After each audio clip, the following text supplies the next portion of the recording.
स्वागत है आपका। आप एनएमएफ न्यूज देख रहे हैं। प्रधानमंत्री नरेंद्र मोदी जब से लक्षद्वीप गए हैं, एक तरीके से हर कोई लक्षद्वीप की बात कर रहा है और ये खबरें तो आपने जान ही ली होंगी कि कैसे मालदीव्स की तरफ से आधिकारिक रूप में, यानी उनके मंत्री, उनके तमाम कद्दावर मंत्रियों के साथ साथ खुद देश के सबसे सर्वोच्च पद पर बैठे हुए मोहम्मद मिज़िज़ू किस तरीके से ऐसी बातें कर रहे हैं जो भारत विरोधी लग रही हैं, जिनको सुनकर यह साफ तौर पर समझ में आता है कि कैसे एक सोची समझी साजिश भारत के खिलाफ तैयार की जा रही है। प्रधानमंत्री नरेंद्र मोदी अगर लक्षद्वीप गए हैं तो सिर्फ टूरिज्म बढ़ाने नहीं गए हैं, बल्कि इसके पीछे एक रणनीति है, एक ऐसी कोशिश जो अगर कामयाब हुई तो चीन चित हो जाएगा। लेकिन इस कोशिश को कामयाब करने के लिए उन्हें हम सबका साथ चाहिए, जिसकी वजह से लक्षद्वीप का टूरिज्म जो है वो और ज्यादा बढ़े, ना कि मालदीव्स का।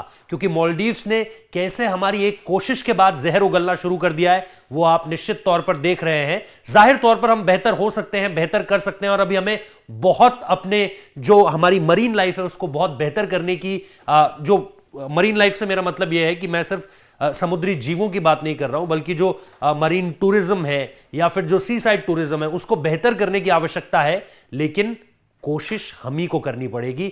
यह नहीं होगा कि हम लगातार, जैसे हमारे फिल्मी सितारे करते हैं, कि बात निश्चित तौर पर आज जरूर लक्षद्वीप की कर रहे हैं, लेकिन पहली छुट्टी मिलते ही वो मालदीव्स निकल जाते हैं। अब बात इस चीज की कि क्यों स्ट्रैटेजिकली, सेना के लिहाज से चीन क्यों इस तरफ देख रहा है और क्यों प्रधानमंत्री नरेंद्र मोदी ने यहां जाकर, बात तो अभी टूरिज्म की है, लेकिन कैसे अगर आप लक्षद्वीप के बारे में और ज्यादा पढ़ना शुरू करोगे तो स्ट्रैटेजिकली हमारे मिलिट्री बेस, और क्यों मालदीव्स ने भी ये सबसे पहले आते ही कहा, पिछले साल के नवंबर महीने की बात है, कि आप यहां से अपनी जो मिलिट्री पर्सनल आपके यहां पर है उनको हटाइए।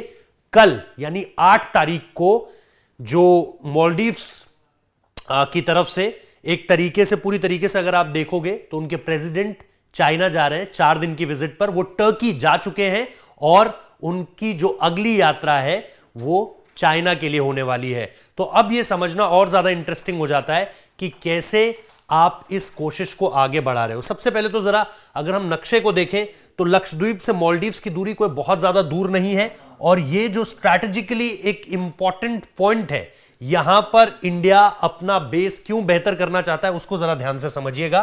क्योंकि ये पूरा एरिया जो है, इस पूरे एरिया में अगर इंडिया ने अपनी प्रेजेंस जो है वो अच्छे तरीके से जमा ली तो फिर कहानी खत्म है चीन की। क्योंकि चीन लगातार कोशिश कर रहा है साउथ चाइना सी के थ्रू अलग अलग जगहों पर इलाके बनाने की, वो एक किलेबंदी कर रहा है। जैसे ये जो जिबूती नाम की जगह है अफ्रीका में, यहां पर उसका एक मिलिट्री बेस है। ऑब्वियसली उसने, अगर आप देखोगे तो कराची हो गया, या फिर खास तौर पर ग्वादर पोर्ट जो है, इधर ग्वादर पोर्ट पर उसने अपना एक किलेबंदी वहां पर भी कर ली है। तो ग्वादर उसके पास है, जिबूती उसके पास है, फिर यहां पर हम्बन टोटा उसके पास है। यहां पर भी अगर आप देखोगे तो ये एक तरीके से अगर आप देखो तो एक आर्क बनता चला जा रहा है, जिसके अंडर आप देखोगे कि इंडिया का लक्षद्वीप भी आ रहा है।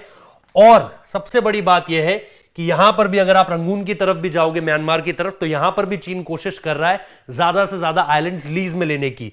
खुद मालदीव से वो 12 आइलैंड लीज पर लेने की ऑलमोस्ट एक सफल कोशिश करता आगे बढ़ता हुआ दिखाई दे रहा है।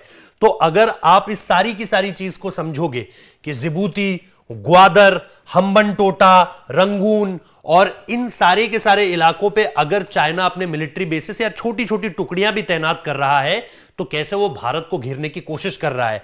अब इकोनॉमिकली देखिए, अर्थशास्त्र के लिहाज से, वैश्विक बाजार के लिहाज से, ये आप जो गल्फ ऑफ एडन देख रहे हैं, यहां पर ये जो गल्फ ऑफ एडन है, और यहां पर ये जो आप पर्शियन गल्फ देख रहे हैं, ये निकलती सारी की सारी इधर ही से हैं। जब आपको इंडोनेशिया जाना है, मलेशिया जाना है, सिंगापुर जाना है और ऑस्ट्रेलिया तक अगर आपको जाना है, तो आपको इसी केंद्र बिंदु से होकर गुजरना पड़ता है।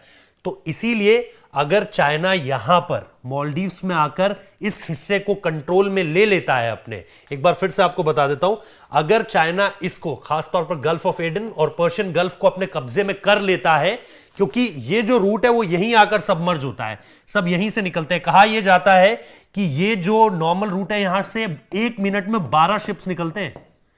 तो वर्ल्ड का जो ट्रेड है उसकी कहीं ना कहीं ये जान है। और इंडिया के लिए भी अगर आपको कहीं इंडिया के ईस्टर्न कोस्ट में भेजना है, वाइजैग में भेजना है, बंगाल में भेजना है, उड़ीसा में भेजना है, कहीं पर भी इस तरफ चेन्नई में भेजना है, तो ईस्टर्न कोस्ट की सप्लाई लाइन भी चाइना यहीं पर खत्म कर सकता है अगर उसका कब्जा इस तरफ हो गया।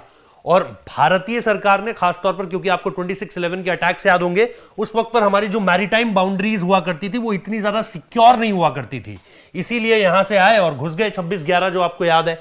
लेकिन सबसे इंपॉर्टेंट बात क्या है कि उसके बाद हमारी जो टेरिटरीज थी, जो कोस्टल टेरिटरीज थी, उनको ज्यादा सिक्योर किया गया। और इस तरह के जो आइलैंड्स हैं जो मेनलैंड पर कहीं ना कहीं इंफ्लुएंस कर सकते हैं, सपोज देखिए ना, ऐसा भी हो सकता था कि यहां से कोई आता, आतंकवादियों का एक जत्था आता, पूरे के पूरे इस हिस्से को ही कंट्रोल कर लेता। चाइना शायद इसी किसी कोशिश में होगा। तो जाहिर सी बात है, जब प्रधानमंत्री नरेंद्र मोदी ने इस इलाके में एक तरीके से लोगों की आवाजाही बढ़ाने की बात कही है, तो वो सिर्फ इस जगह को टूरिज्म के लिहाज से नहीं देख रहे हैं। क्योंकि यहां पर अगर मैं आपको बताता हूं, ये हिस्सा हमने समझा, इस हिस्से को अगर आप देखोगे थोड़ा सा, तो ये बहुत दूर नहीं है। ये आप लक्षद्वीप और मालदीव्स को अगर आप देखोगे तो बहुत ज्यादा दूरी नहीं है।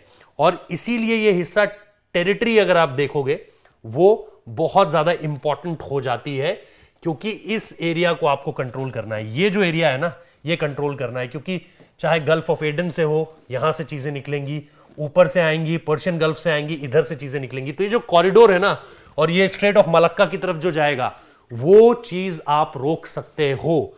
तो अगर मालदीव्स पर आपका कंट्रोल है तो आप इंडिया मेनलैंड के बहुत ज्यादा पास हो, और इंडिया मेनलैंड के अगर आप पास हो तो यहां पर आप जो ये सप्लाई लाइन है इसको पूरी तरीके से बंद कर सकते हो। तो ये एक तरीके की कोशिश है अब चाइना की कि वो मालदीव्स से ज्यादा लैंड्स ले। इंडियन आर्मी को वहां से जो है वो हटा दिया गया है, इंडियन आर्मी पर्सनल को वहां से हटा दिया गया है। ये मालदीव्स के राष्ट्रपति के पिछले साल के आदेश थे। उन्होंने इसके बाद उनकी सरकार की तरफ से जिस तरीके से चीजें आई वो सब चीजें आपको पता है। लेकिन मैंने कोशिश करी है इस वीडियो में उन बातों को आपके सामने रखने की जो हिंदुस्तान के लिए बहुत ज्यादा जरूरी है। अभी तक ऊपर से सब यही समझ रहे हैं कि प्रधानमंत्री नरेंद्र मोदी ने शायद टूरिज्म को विकसित करने की बात की है। इसके पीछे के संदेश को समझिए। एक तरफ चाइना लगातार कोशिश यह कर रहा है कि वो पूरे के पूरे ये जो इंडियन ओशियन बेल्ट है, ये जो आपका बेल्ट है इंडियन ओशियन, ये जो आपका अरेबियन सी है, ये जो आपका बे ऑफ बंगाल है, हर जगह से भारत को घेरने की एक कोशिश है। और ये जो समुद्री रास्ता है जो व्यापार के लिए बहुत ज्यादा जरूरी है, इसको पूरी तरीके से कंट्रोल करना चाहता है। और आपको पता है कि वो इंट्रूजन्स या फिर जो जो जो आइलैंड्स हैं उनको हथियाने की कोशिश उसकी, ताइवान से लेकर यहां नीचे तक आप आ जाइए, हर जगह उसकी यही कोशिश रहती है। जमीन हो तो तिब्बत और नेपाल, और समंदर हो तो ताइवान जैसे इलाके।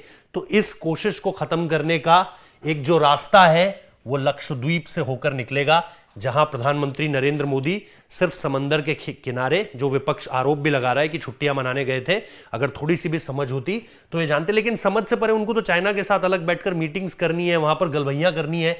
तो यहां पर ये जो लक्षद्वीप वाला मामला है ये इसीलिए आगे निकल कर आता है, और ये स्ट्रैटेजिकली बहुत ज्यादा इंपॉर्टेंट है।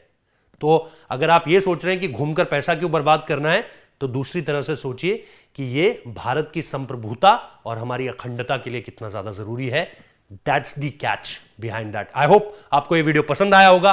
पसंद आया तो कमेंट बॉक्स में जरूर बताइए, वीडियो को लाइक कीजिए, कमेंट कीजिए, चैनल को सब्सक्राइब करना मत भूलिए, और इसी तरीके से देखते रहिए हमें। Thank you.